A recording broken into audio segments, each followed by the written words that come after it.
parce qu'ils savent les utiliser. Alors, j'ai apporté toutes sortes de choses ici. J'ai apporté des roches. J'ai apporté du minerai de lithium, qui est contenu dans un minéral qu'on appelle la spodumène, qui est vert. Oui. Du minerai d'or, qui est associé ici à une roche de quartz carbonaire et un minéral qu'on appelle le verre, j'ai oublié, je ne me rappelle plus. Ça va revenir, le petit blanc. Minerai d'or, minerai de cuivre, minerai de zinc, l'amiante, minerai de mercure. C'est un métal liquide de mercure, mais quand on le trouve dans la nature, c'est un minéral à la terre solide. Un minéral qui est rouge, qu'on appelle du cinabre. Alors, qu'est-ce qu'on a ici? De la galène, qui est le minerai, qui est le minéral qui représente la galène, c'est du plomb. Oui, il y a du graphite, ici, du plomb également, du quartz, du fer. Et ici, j'ai apporté des minéraux, ou plutôt des métaux, qui sont en même temps des éléments chimiques. Le cuivre, le cobalt, le soufre, de l'or, du zinc, de l'aluminium, du zinc également. Alors, ce que je vous propose, c'est de les faire un tour, de les manipuler, de les regarder, poser quelques questions si vous en avez.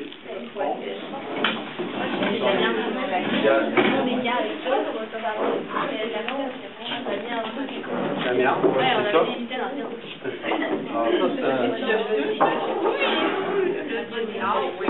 Alors ça, c'est un minéral qu'on exploite de temps en temps dans la région de l'or,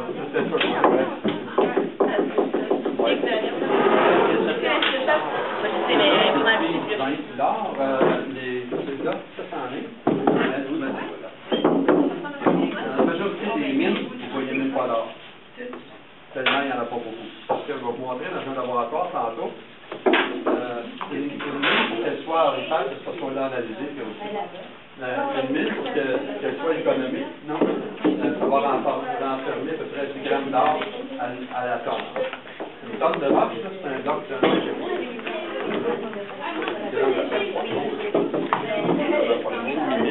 Alors, le minerai de titane qui est exploité sur la côte nord, à la mine TIO, à Havre-Saint-Pierre, et c'est amené à Sorel, où on va extraire le titane du minerai et on va faire du pigment blanc pour la peinture. Alors, le titane, alors, pourquoi une roche? C'est que si on le regarde comme il faut, c'est un élément minéral qui est composé de différents fragments. Mais ici, la caractéristique, c'est 100% des fragments, c'est des fragments de quartz, SiO2. Le quartz, c'est un minéral, donc ça demeure un minéral. Et puis, on l'exploite parce que c'est une ressource, donc c'est un minerai. Alors, dans le même échantillon, on a une roche, un minéral et un minerai. Alors, qu'est-ce qu'on fait avec ça? Plusieurs choses. On fait de la décoration, parce que vous êtes déjà allé peut-être dans une pépinière, on vous vend des petits sacs de cailloux blancs pour mettre dans le fond d'un aquarium ou dans votre jardin. C'est fait avec ça. On peut faire aussi, on peut faire du verre. Alors, jusqu'à l'année dernière, il y avait une usine de verre, de la vitre, ici à Saint-Augustin. Et la source, c'est de la silice. C'est du quartz comme celui-là. À Thetford-Man, il y a une entreprise qui s'appelle, j'ai oublié son nom, mais il fabrique des comptoirs de cuisine. Alors, pour compétitionner avec le granit. Alors, vous avez peut-être vu ça dans les quincailleries. Ils vont prendre du quartz de différentes couleurs, parce que ça existe en différentes couleurs dans la nature. Et on va le broyer à différentes grosseurs. Et là, eux, ils font une résine, puis ils mettent des cailloux dedans. Ils font cuire pour durcir, ils coupent, ils polissent, ça fait des comptoirs de cuisine. Alors ça, pour voir ça. À la surface, la première chose qu'on voit, c'est ce qu'on appelle le chevalement qui est là. Pourquoi? Parce que quand on veut aller sur Terre, la première chose qu'on fait, on va faire l'équivalent qu'on fait avec un édifice, c'est-à-dire on va installer un ascenseur. L'ascenseur, le couloir de l'ascenseur, c'est l'endroit le plus sécuritaire dans la mine. Pourquoi? Parce qu'on va le bétonner tout en descendant. Alors, comment on construit ça? C'est très simple. On s'installe directement dessus. On va faire tout un coffrage en béton. On va dynamiter, on va sortir, on va continuer à bétonner, on va s'en aller jusqu'au fond comme ça, de sorte que le puits, c'est comme ça qu'on l'appelle, ça devient l'endroit le plus sécuritaire de toute la mine. C'est l'accès pour aller sur terre. Le deuxième accès qu'on va faire, il est en bleu. Parce que c'est comme dans un appartement. Ça prend toujours au moins 2 sorties pour que ce soit sécuritaire. Dans la mine, c'est la même chose. On a un puits avec un ascenseur. Puis, on a en bleu ce qu'on appelle une rampe. Alors, la rampe sert à donner un accès, mais ça sert également à emmener l'équipement sur terre. Les gros camions, les grosses navettes, on peut les descendre par le puits, mais très souvent, on est obligé de les couper, les mettre dans l'ascenseur, les descendre et les ressouder en haut. Quand on prend la rampe, on n'a pas le temps de le faire. Alors, une fois qu'on a installé notre puits, qu'on a notre rampe, on a besoin, en verre, ce qu'on appelle des cheminées d'aération. Il faut emmener de l'air sur terre, il faut emmener de l'électricité, il faut emmener de l'eau, il faut emmener de l'air comprimé, parce qu'on a des équipements qui fonctionnent avec de l'air comprimé. Il faut ensuite de ça faire en rouge ce qu'on appelle des cheminées de minerais. Parce que quand on arrive sur terre, on fait des chantiers en jaune, on dynamite le minerai, on va le jeter dans les chutes à minerais en rouge. Le minerai va s'en aller jusqu'à un certain niveau en profondeur. On va avoir toutes les installations de concassage, parce qu'on ne fait rien à la surface, on fait tout ça en dessous, dans les mines modernes. Ça dérange le moins possible, ça ne fait pas de poussière, ça ne fait pas de bruit pour l'environnement. Alors, une fois que tout est concassé, on l'amène dans le puits, on le remonte à la surface, ici, et on l'amène à l'usine pour traiter le minerai. Qu'est-ce qu'on fait quand on traite le minerai? Bien, on extrait le métal précieux. Alors, si c'est de l'or, généralement, ce qu'on va faire, on va broyer, on va mettre le minerai en solution, alors, on va passer de l'état solide à l'état liquide, et par différents produits chimiques, on va aller extraire les métaux, que ce soit de l'or, du cuivre, du zinc, de l'argent, on va le faire de cette façon-là. Il y a certains métaux, comme le fer, il n'y a aucun produit chimique. On va aller le voir en au laboratoire. C'est une extraction qui est complètement mécanique. Ça va comme ça? Alors, aujourd'hui, les mines modernes, quand vous arrivez à la mine, ce que vous voyez, c'est le chevalement, les bureaux administratifs, l'usine de traitement. Tout le reste est en profondeur. Personne ne voit. Pas de poussière, pas de bruit, pas de dérangement. Alors, vous imaginez bien que sur terre, si on veut avoir une qualité de vie, parce qu'il faut parler de qualité de vie, il faut avoir de l'air qui est facile à respirer, qui est fou. Il faut avoir de l'eau pour boire. Il faut que ce soit sécuritaire également. Il faut avoir de l'air comprimé pour qu'on puisse faire fonctionner nos équipements. Et des accès, généralement, de carburant, parce qu'il y a certains équipements qui fonctionnent au diesel sur terre. Alors, ça, si vous n'avez pas de questions, on va aller au laboratoire, en bas. On va aller voir.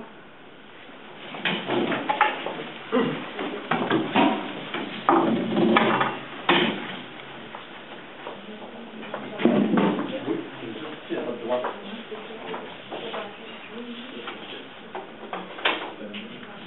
Vous pouvez laisser vos choses ici, hein, si vous voulez, parce qu'on va revenir, ça va être pareil.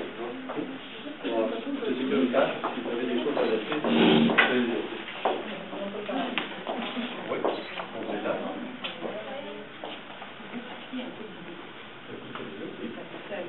Par forage, et la forme du carottier a la forme d'une carotte. C'est pour ça qu'on les appelle des carottes. Alors, quand on regarde la roche comme ça, bien, on trouve ça joli, il y a toutes sortes de choses. Et ce qu'on voit en réalité, c'est une alternance de différentes bandes. On peut penser à des couches de roches différentes. Comme vous le voyez, ces couches-là ne sont pas perpendiculaires à la roche. La direction et le pendage des couches de roche. Pourquoi on fait ça? C'est que on va relever à l'intérieur de ces roches-là tout ce qu'il peut y avoir comme fracture, comme plan de glissement, comme plan d'infiltration, parce que quand on arrive sous terre, ces plans-là, on va les retrouver également. Ça va être des sources d'eau, ça va être des plans le long desquels la roche peut glisser. Ça veut donc dire que on va avoir des endroits dans la mine qui peuvent être dangereux. Parce que quand on fait un tunnel sous terre, si on sait qu'il y a un plan de faille qui traverse notre tunnel, on sait qu'il va falloir sécuriser le plafond en mettant des grillages, parce que le long des plans de faille, la roche peut glisser. Parce que sous terre, vous savez, quand imaginez, vous descendez votre puits, là vous décidez de faire un tunnel sous terre, vous êtes peut-être à 1 km, 2 km sous terre, il y a d'énormes pressions qui sont exercées sur votre tunnel, et la nature, elle, tout ce qu'elle veut, c'est refermer le tunnel. Alors l'ingénieur minier, puis son travail, ça va être de s'assurer que tout ça va tenir en place pendant qu'on va être sous terre. Alors, c'est pour ça qu'il va être important de comprendre la roche, on va l'étudier ici, comprendre la direction, le pendage de la roche, la fracturation, les injections, la variation des types de roches, parce que toutes les roches n'ont pas les mêmes duretés. Alors, il va être obligé de composer avec ça, bien étudier sa roche, bien comprendre le gisement avant d'aller l'exploiter. Alors ça, c'est la première étape. Alors ça, ce sont des échantillons qui nous viennent de la mine La Ronde en Abitibi, de la compagnie Agnico Eagle. La mine La Ronde, les gens descendent jusqu'à 3 km présentement sur terre. Très impressionnant. Ça prend 10 minutes pour prendre l'ascenseur pour descendre. Vous arrivez en bas, il fait chaud. Les oreilles nous bouchent, pareil comme si on posait de monter, là on descend. Alors c'est très impressionnant. Les mineurs vont extraire la roche des humanités, vont l'apporter dans ce qu'on appelle un grizzly. Alors un grizzly, vous pourrez vous approcher pour voir, c'est juste un grillage qui permet de s'assurer que les échantillons qu'on va envoyer dans la chute à minerai ne vont pas trop lourds. Alors le grillage va contrôler la dimension des échantillons. Alors, le mineur arrive avec son équipement, son chargeur à godet, il prend le minerai, il vient le verser dans la chute à minerai.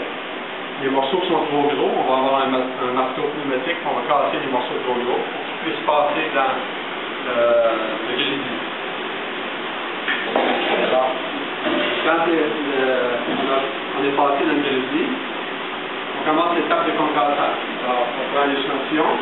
On vient le vider dans ce qu'on appelle la base du broyeur en mâchoire. Un broyeur en mâchoire, c'est un équipement comme celui-ci. On appelle ça en mâchoire, c'est que quand on le fait fonctionner, il y a une unité en métal qui fonctionne comme une mâchoire. C'est comme si ça mangeait le minerai. Alors, vous envoyez votre minerai dedans, lui, ça fait un vacarme élémentaire, ça va être de mort tout de suite, quand on met le minerai dedans. Quand on travaille ici, on se démarre, les assourdisseurs, le chapeau, les lunettes, les bottes de sécurité. Sécurité ici, ça commence à l'université, c'est très très sérieux. Alors, concasseur de mâchoire. Alors, quand l'échantillon est sorti ici, on va le prendre. Là, on a déjà des échantillons qui sont à peu près de. Malheureusement, il m'en reste. Oui, qui sont à peu près de cette grosseur-là. Alors, j'ai dit tout à l'heure que pour se rendre jusqu'à l'usine de minerai, il fallait être capable de passer des terres solides pour les sols liquides. Alors, c'est sûr qu'on n'essaye pas de prendre un caillou gros comme ça pour le mettre à l'état liquide. Alors, ce qu'on va faire, on va le broyer encore. On va l'amener dans un autre broyeur en mâchoire pour le rendre encore plus fin. Ensuite, dans un broyeur en rouleau. On va l'amener encore un peu plus fin jusqu'à ce qu'on appelle un pulvérisateur. Ici, on va sortir de la farine. Okay. Alors là, l'échantillon, il y a la grosseur d'une farine. Quand on a cet échantillon-là, là, on est prêt en laboratoire à faire des observations. Oui. Pourquoi? Okay. Alors, celui-là, c'est parce que là, il est en réparation. Ce sont deux disques qui sont comme ça, qui vont frotter ensemble, qui vont broyer la roche jusqu'à la dimension d'une farine. Bon. Alors, une fois qu'on est rentré en farine, là, ce qu'on va faire, on va aller à une étape qu'on appelle l'étape de tamisage. Normalement, à la mine, on ne la fait plus, parce qu'on l'a déjà fait au laboratoire avant d'arriver à la mine. Ce Ce qu'on fait, l'étape d'étalonnage, c'est qu'on va séparer notre échantillon en différentes granulométries, puis on va les étudier, les granulométries. Pourquoi on va les étudier? Pour savoir si laquelle, par exemple, des dimensions de fragments est la meilleure pour extraire tout le métal qu'on a. Alors, si on commence avec des échantillons qui ont 1 micron, peut-être que c'est encore trop gros pour passer en solution. On va passer à 2 microns, 3 microns, et ainsi de suite. Alors, on va tamiser notre échantillon, on va avoir chacune des sections, et on va les étudier. Pourquoi on fait ça? Pour être capable de dire aux gens qui s'occupent de son cassage à la mine, pour pouvoir extraire le maximum des métaux, c'est ça qu'on veut, ça sert juste à ça, faire une mine. Alors, pour extraire le maximum, il faut broyer jusqu'à telle dimension. C'est ce qu'on va leur dire. Bon. Alors, on va passer à l'autre côté. C'est un broyeur dans lequel on va remplir à peu près à moitié avec des billes d'acier. Et le reste, on va le remplir avec du minerai. On va le faire brasser. Les billes d'acier vont broyer, continuer à broyer le minerai. Ils vont homogénéiser le minerai pour avoir une farine qui a la même dimension partout.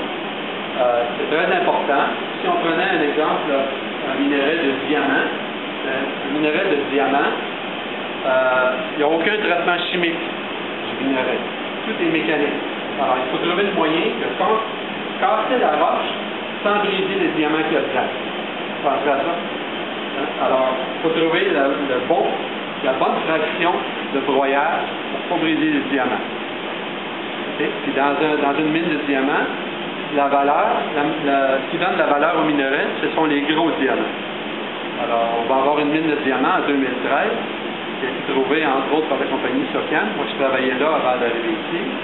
Et à un moment donné, on avait une carotte de forage, puis en faisant de l'échantillonnage, on a brisé une carotte, on a trouvé un diamant gros comme mon petit doigt. Ce diamant-là, il vaut 10 000 $. Alors, c'est une valeur économique, il ne faut pas le briser, il ne faut pas le perdre. Il ne faut surtout pas le mettre dans ses poches. Alors, on a un autre exemple d'un outil qui va servir à faire la concentration. Alors, ce sont des spirales qui sont utilisées dans l'industrie du fer. Alors, si vous allez visiter les mines de fer sur la côte nord, vous allez voir, il y en a des champs, des centaines d'alignés, parce que c'est l'outil qu'on utilise pour faire un concentré de fer. Alors, on va dynamiter dans la mine de ciel ouvert, on va emmener le minerai, on va le concasser, on va le verser en haut de la spirale. Vous avez tous fait de la physique. Okay? Alors, c'est un procédé physique, un principe physique très simple. On va verser le minerai en haut avec de l'eau, on va le faire tourner dans la spirale. Alors, il va y avoir séparation des lourds et des légers. Les lourds, on le sait que c'est le fer, les légers, c'est ce qui ne nous intéresse pas. Alors, on va pouvoir récupérer notre fer comme ça. On peut ramener le minerai dans la spirale si on trouve qu'il est pas assez concentré. On va le faire tourner jusqu'à temps qu'on obtienne la concentration dont on a besoin. C'est un principe très simple. Et comme ça, ils peuvent atteindre 1500, 2000 degrés Celsius. Alors, comment ça fonctionne? C'est assez simple. Ce qu'on appelle un four, finalement, c'est toute une série de serpentins de métal autour. Vous avez fait de la physique, vous allez comprendre qu'on fait passer un courant électrique dans les serpentins. Le courant électrique induit un champ électromagnétique et produit de la chaleur. On va mettre un pot, finalement, au centre, avec le métal qu'on veut amener en fusion, et on va le chauffer. C'est comme ça que ça fonctionne. Alors, ceux qui veulent avoir, on peut le voir par ici. C'est toute une série de serpentins dans lesquels on va faire passer un courant électrique. Et c'est le courant électrique qui va faire en sorte que ça va chauffer et ça va amener la température du four jusqu'à 1500-2000 degrés Celsius.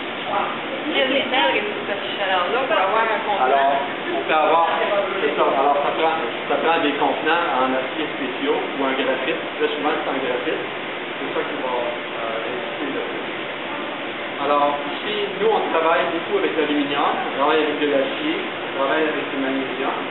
Avec le magnésium, c'est très, très, très dangereux parce que le magnésium, c'est un élément dont l'efficacité, c'est-à-dire son appétit pour le cristal, est très, très fort. Alors, dès qu'il est en contact avec l'oxygène, il a tendance à l'accaparer rapidement, à créer une réaction endothermique, ça peut exploser. C'est pour ça que dans le laboratoire, les extracteurs font comme ça. Comme les extracteurs contiennent une matière spéciale uniquement pour éteindre les feux de magnésium. Les feux de magnésium, si vous ne savez pas comment éteindre le feu de magnésium, la consigne est allez-y. Alors ici, nous sommes dans ce qu'on appelle la fonderie. Alors ici, normalement, on ne rentre pas. On ne rentre pas quand on est habillé comme on est. Caractéristiques des métaux. Alors ici, c'est notre dernière station. C'est la dernière station que nous, on fait au département. Après ça, il faut passer en génie mécanique ou en génie chimique. Alors nous, on reçoit les métaux et matériaux. Et le travail, c'est de les caractériser. Les caractériser, ça veut dire de connaître leur résistance aux impacts, connaître la résistance. On travaille toujours à l'état physique, alors ça va être connaître la résistance à la fatigue. Et pour faire ça, bien, on a des outils qui sont relativement simples. Un appareil ici qu'on appelle un marteau. Alors, on va fabriquer un échantillon comme celui-ci, à partir de la pièce qu'on veut tester. Pourquoi on la fabrique comme ça? C'est parce que toutes les constantes, toutes les abacs qu'on utilise pour caractériser les métaux sont basées sur un échantillon qui est comme celui-ci. Alors, on connaît la composition du matériau, on la fabrique de cette dimension-là. Si vous avez remarqué, il y a une encoche en plein centre, pour faciliter, si vous voulez, sa brisure. On va prendre notre échantillon, on va l'installer ici, et bang, on va laisser aller le marteau dessus, et la pièce va se casser comme ceci, ou comme ceci. Et on fait différentes expériences en faisant varier, entre autres, la température. Alors, on va mettre un échantillon dans l'azote liquide pour abaisser sa température à moins 65 degrés Celsius, puis on va le faire frapper au marteau. Pourquoi on fait ça? Bien, je vous donne un exemple. Si vous devez fabriquer une aile d'avion, l'aile d'avion, quand l'avion est au sol à 30 degrés Celsius, il décolle, il s'en va en altitude, il est à moins 30 degrés Celsius, vous avez une variation de 60 degrés. C'est extrêmement important de connaître les facteurs de dilatation du métal. Il faut que ça résiste également, il ne faut pas que ça se déboîte en s'en allant. C'est important. Alors ici, c'est le genre de travail qu'on va faire. Résistance à l'impact. On a un autre exemple ici, un autre appareil qui permet de...